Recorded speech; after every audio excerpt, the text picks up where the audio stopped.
G'day everyone, it's Ben here, and I'm here to bring some nerdiness to the In the Blues channel, because Shane, as of late, as you guys have, I'm sure, been aware, has been trying to kind of change up his playing a little bit, and I'm a guitar teacher for a living. So what I thought I'd do, I'd come in here and absolutely ruin everything. No, I'd try and just maybe throw a couple of little ideas, cool, Shane's way and your way, that aren't going to be completely left of field from, you know, I'm a blues player, Shane's a blues player. This is kind of blues, but maybe we're going to sidestep a little bit and add a couple of little sprinkles of something different, just for the sake of maybe you're in a little bit of a rut and you're like, oh, I've been in the Pentatonic box for 10 years, you know, how can I get out of it? What are some things that I can employ? So we're going to go through a couple of little tips and tricks that I've got, and you're going to be subject to some pretty awful playing, courtesy of myself and then Shane showing me how it's done. So this will be a lot of fun. I'm keen. Yeah, I'm keen to see what you got, because sometimes little light bulbs can go off and the doors can open quite simply, and other times it takes a bit longer. So the first little tip, for most blues songs, we're going to be playing a swung feel, right? 99% of us know what a swung feel is. If you don't know what a swung feel is, it's basically, instead of subdividing the beat into two evenly spaced, what we call quavers or eighth notes, like 1 and 2 and 3 and etc., we're going to do what we call it like a triplet feel. So we're going to take the first triplet and the last triplet in a beat, and we're going to call those our eighth notes. Okay. So instead of 1 and 2 and 3, and we've got that triplet, 1 triplet, 2 triplet, 3 triplet. And if you're counting them like that, I'm going to take the number and the let. So 1 triplet, 2 triplet, 3 triplet, 4 triplet. And that's our swung feel, okay? Something to kind of throw you into a little bit of a different spot is play the same thing, play your same licks, but instead of leaning into the swung feel of the blues, do a straight feel over it. And what I find works a lot is straight 16ths over the swung eighths. But why don't we just demo that? So if you can just chug on an A chord or something, I'll do some, cool, here we go. So straight over swung. So that's your swung thing.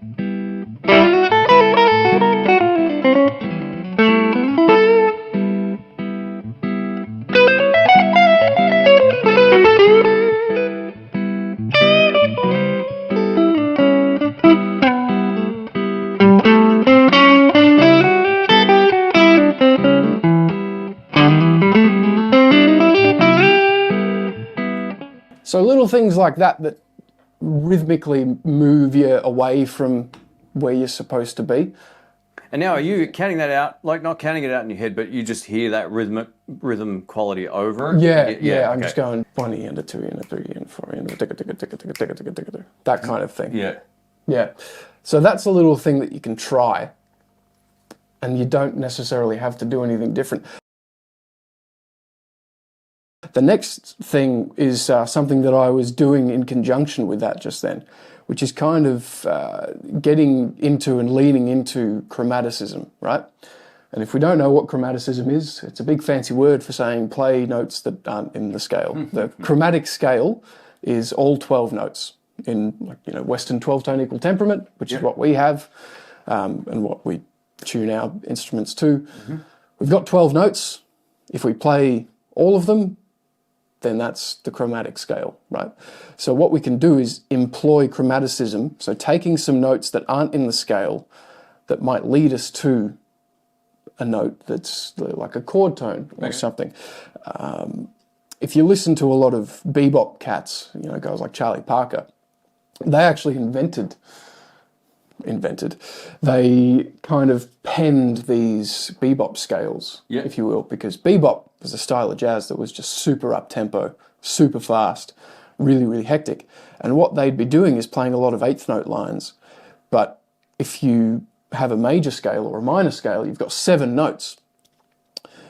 So if you're just playing the scale up and down really fast, what happens is you end up on that octave up from your root note, or from whatever note you started the lick on, in the middle of a beat, So what they went was, well, let's just add in a note to our major or minor or dominant scales to allow us to play those eighth notes, or those eighth note lines, and land on a beat. So little things like that. If I'm playing a major scale, so that's 1, 2, 3, 4, 5, 6, 7, and then your octave again. If I add the flat 3 in, 1, 2, flat 3, so that's 1, 2. I land on the beat, so 1, 2. So you can add those little bits of spice in as well. And what you need to be thinking about with chromaticism is you're not thinking about the notes you're playing because the notes you're playing are weird, right? Yeah. You're thinking about where you're starting and where you're ending up, Okay. right? So if I'm doing a chord change, let's talk about A, for example. If I'm changing from the 1 chord to the 4 chord, right, and I want to end on a chord tone on the 4th, I've got 3 notes, or 4 notes if you're calling it a 7th chord, right? I've got D, F sharp, A, and C. Yep. So I can do, A, I can come down chromatically to an F sharp. And that Beautiful. That works that way. Or you can go from the E, things like that. It can just get you from one spot to another. I've heard those. I actually use a bit of that in my playing. I know, I've yeah. never really understood like why it worked. Yeah, you even do that. Yeah. That thing, that's chromatic. Yeah, cool. And the reason that works is because music is all about tension and release, right? That's all it is.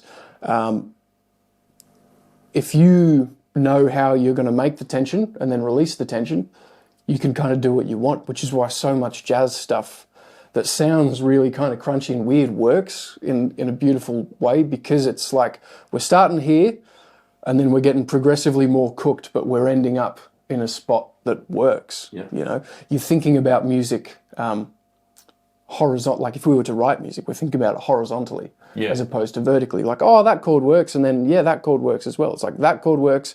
These 5 chords don't work at all. Yeah. But they get us to that point. So yeah, chromaticism, very helpful little tool. If you're going to add in some legato playing, chromaticism works super well with legato. It's kind of my it's my little party trick, you know. Cool. If I'm playing something and I don't know where the hell I am, just do a really quick legato line with some wrong notes and then go, oh yeah, I meant to play all of that, and then land on a flat 3 and bend it up to the major third or something like that. Say, for example, someone's got the understanding of the major and minor scales or whatever. How much extra theory is there to, say, think about knowing where to land? So all you've got to do is really know the chords in the progression and the notes in those chords. Okay. And you do have to think about it a little bit. Yeah, you know, it's not a... This is what's done my brain in over the last little bit of thinking more about what's going on rather than just playing notes. Yeah. But it's not as far away as you might think. Like even if you want to, let's just say, I can't be bothered learning where the notes are, if you know what frets the notes are on, you can go, well, I had this note here, and then in the next chord, the note's there. What if I just went... Yeah. I'm a big... I sort of use weird reference points on the guitar. Like I look for octaves, I look for notes that I'm actually playing, and landing positions, and it's a bit weird. I know that's probably not the smartest way of looking at the guitar, but if you're struggling, I think, to remember all the notes, you can always find these recurring patterns that make it really easy to work out what note it is. Yeah. That was my starting point learning the neck, was I took the songs I already knew how to play, and I was like, well, what notes are these? Because I don't need to think about, where my hand is, because I know where my hand is. I just go, right, here's my root note. That's a D. That's a B. And then, you start going, oh, well, if that's a D major, I know that I can play a D major here as well. Does that mean that these are the same notes as this? Well, it sounds the same, more or less. So is it the same notes? Yes, turns out it is the same notes. So now you've got 2 places to play those notes. Cool. So that's that. Okay, this is kind of maybe a little bit fancier, but you can do things what we call superimposing. So whether that be a chord or a scale or whatever. What that means is we've got a chord underneath whatever's happening, and we're playing a different chord or a different scale over the top of that. Now, a real classic one, for those of you who want to get deep into the weeds on this, there's a great Scott Henderson video that he did. Do you know Scott Henderson? I know of him, yeah. Crazy, wacky, jazzy, fusiony cat. Unbelievable player. He does a great video about moving pentatonics to play over like blues progressions. The main one that's super easy for everyone to do is, let's just say we're in A again, people's key of A. Over that, we might play our A minor pentatonic, right? Because it's a blues, it works.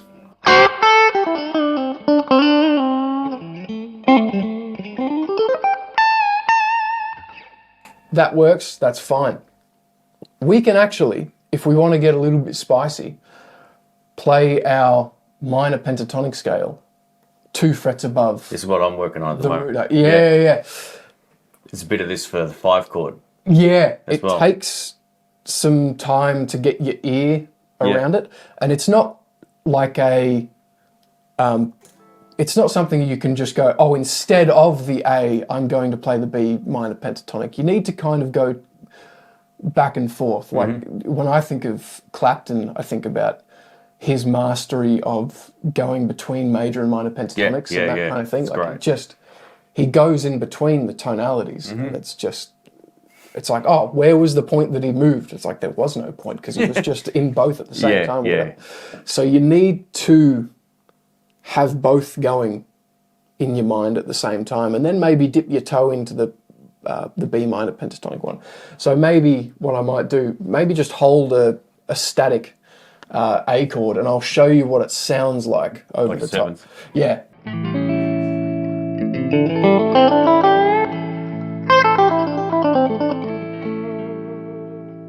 And now go again. This is B minor pentatonic.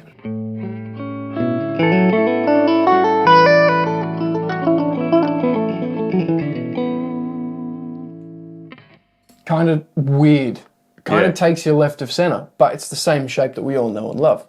Now, what you might have to change slightly about your pentatonic licks in B minor, you might not be able to end them in your typical, like if we take a typical lick like that, you might not be able to end on that B or some normal notes that you might end on in a pentatonic box, but just experiment, use your ear, right? One of the things in relation to that too, one thing I know this is your video here, but I've learnt this basically, this thing that Albert King does, right? So if we're in A and he's going, when it goes to the 5, you can play to the 4, back to the normal position. And that sounds so cool. Yeah. I don't know technically why that works, but he plays like 2 frets up, plays minor pentatonic. Yeah. Sounds great. So that's kind of in relation to what you're doing, but it's where you land that makes it, it's sort of like playing major over minor. You've got to land on the right note, otherwise it sounds real weird. Yeah, exactly. It is about knowing where you land and listening. Yeah. All of these tips kind of come down to, at the very core of them, is you have to be listening, not just to what you're playing, but what the chords are, and you know, even like, for example, instead of playing like that A dominant, you might be playing that classic, you know, I love that chord. That's technically that's like a C sharp half diminished chord or a minor 7 flat 5. But if we're talking about it in relation to A, it's kind of a dominant 9 chord, right? Theory and stuff.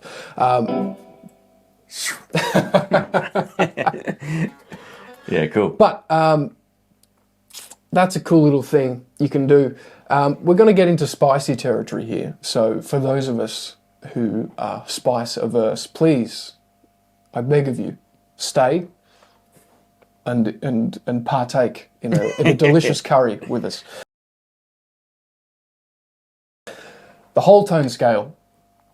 Who's heard of a whole tone scale before? Me. Cool. So a whole tone 50% scale. 50% of us. A whole tone scale is not really fancy at all. It's just a scale based on going up 2 frets at a time. So if I was to play an A whole tone scale, I'm just going to go. Okay, yeah. That's the whole tone scale, right? It's a little bit fiddly under the hands. Like if you want to play some more kind of fast licks with it, it is a little bit strange to get under your fingers. But what we can do is employ the whole tone scale, maybe on it, and again, use your ears. Maybe you might like it on the 1 chord or the 4 chord or the 5 chord, whatever.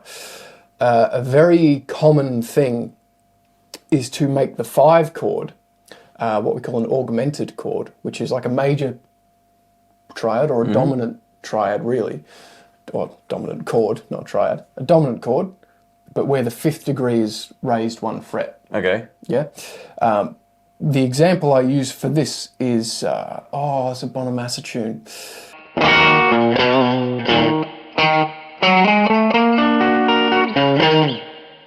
Steal Your Heart Away. Okay. Is the tune.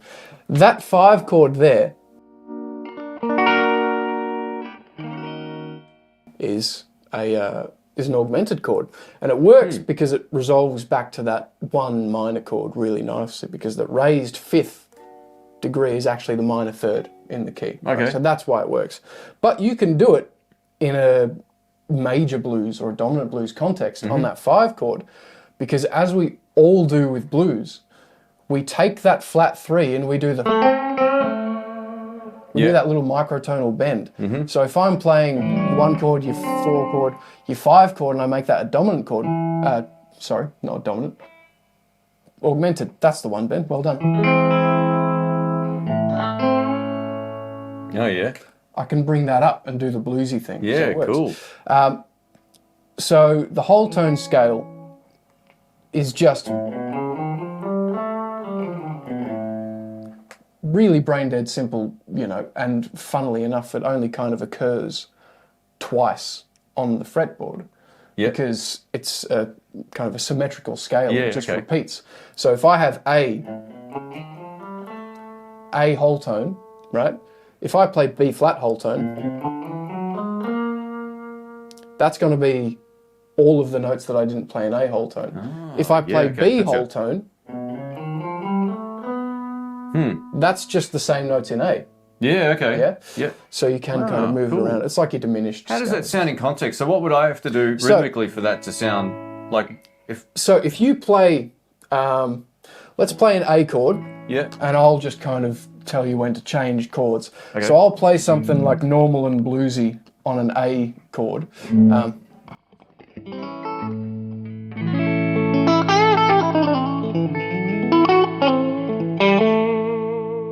And then if you play the 5 chord now, so that E dominant.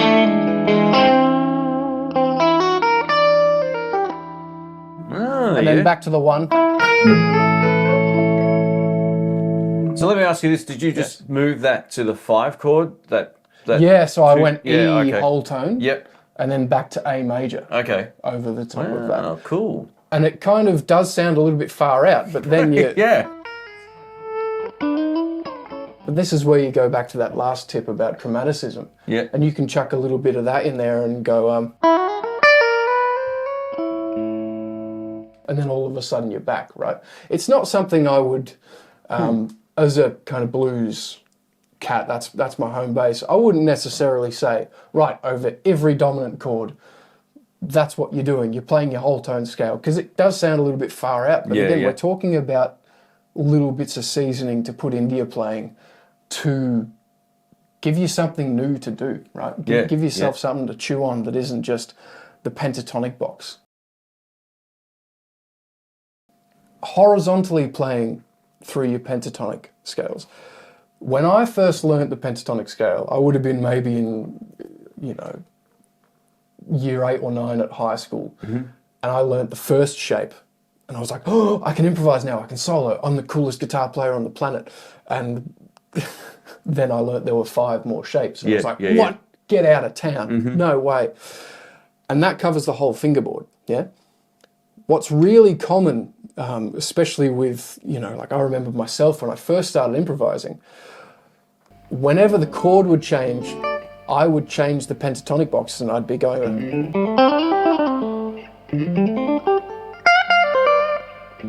Oh, okay, wow. I'd be doing that kind of stuff, and it sucks because you'd have an idea that's flowing, and then the chord would change and you wouldn't be able to flow with that idea. So kind of knowing where your pentatonics lay across the whole fingerboard is really helpful. If we take our 5 shapes, which we all know, if you don't know, just Google 5 pentatonic shapes and there's a million fretboard diagrams. What I like to do is play horizontally. So what I mean is that way as opposed to that way, down the neck. And maybe restrict myself to 1 or 2 strings, you know? Yeah, okay. So instead of having the whole thing at my disposal, I've only got 1 or 2 strings and I've got to be playing those things horizontally.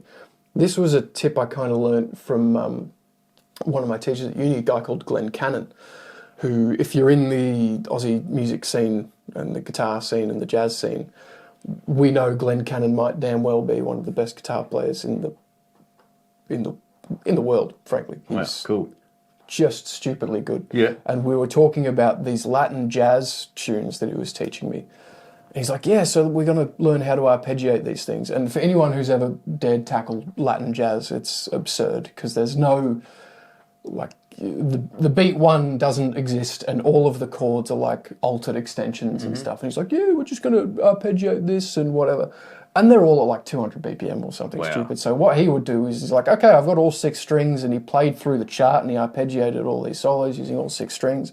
And that was impressive enough. And then he's like, well, I'm just going to do that on 5, and did it on 5 strings. And he's like, oh, 4 strings, 3 strings. Got down to 1 string. And he was like tapping and using the open strings, and he was cooking through all these changes. So he was restricting himself and trying to get through these changes. And it was the most insane, eye-opening thing. It was like, oh, I don't have to play the whole thing. I can actually restrict myself and put myself in, you know, things like the B.B. King box. Yeah. That's a little tiny box, and he made it work, and it was brilliant. So what I'd do is I'd maybe get familiar with all 5 shapes, and then I'd pick maybe the 2nd and the 1st string, and I'd solo through a few changes, a few heads, just doing that, playing horizontally. So let's let's try that. So play just in A, shuffle in A. 1, 2.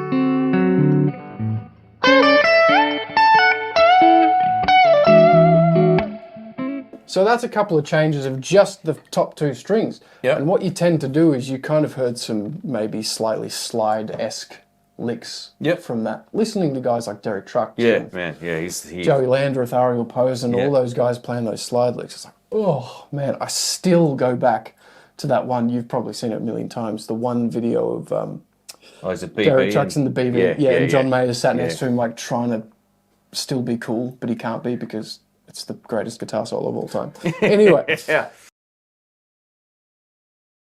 The basic or fundamental understanding of rhythms is pretty important. I remember having this conversation with my friend. I was like, how are you soloing? And he goes, what do you mean? Are you listening to the drums? He goes, nah.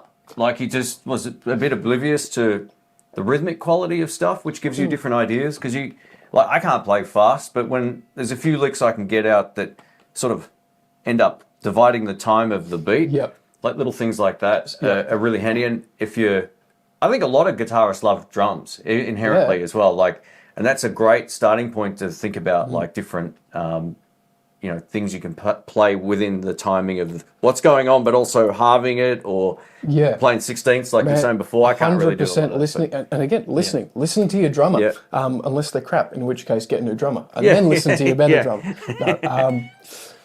No, having a good sense of internal rhythm is so necessary. I was, when I was in high school learning guitar and, when I was starting to kind of get decent at it, everyone was like, okay, well, now you got to practice with a metronome. I'm like, no, I play blues, man. I don't need a metronome because I'm cool. It's like, whatever, man. Yeah. And then you get to, when I went to university and started playing in bands and, it was like, what? We're not just playing 12-bar blues the whole time? There's pop songs and funk and maybe a little bit of, heaven forbid, jazz, That's when I would have walked out. Never gotten anywhere. It was like, man, you just have to have that internal sense of rhythm. And getting your metronome out and just going up and down with scales for the purpose of developing that internal metronome, super important. Like even now doing this video, I'm like, I'm going to get home and I'm going to work on those straight over swung feels and those whole tone things, and I'm going to try and get those super tight. Being able to play them in all the different types of rhythms. If your drummer's doing like a swung eighths on the hi-hat, try and listen to that hi-hat and swing the way that your drummer's swinging. Don't try and do your weird own sort of type of swing. Try and lock in, and then if you want to jump out, you can do that swung versus straight thing. Or it's just about knowing and listening. So that's a couple of little tips, I think. I hope that's been something to chew on. Mate, it's one of those things where you go back and sort of digest a little bit, go forward, digest a little bit, and then come back to it. So that's great, man. Thanks. Pleasure. Thanks for your time. Yeah, that was great. And drop a comment below if you got something out of this video, and thumbs up, all that kind of stuff. Should we end it with a little slow blues or something? Yeah, absolutely. What key do you like? Oh, whatever you like. See?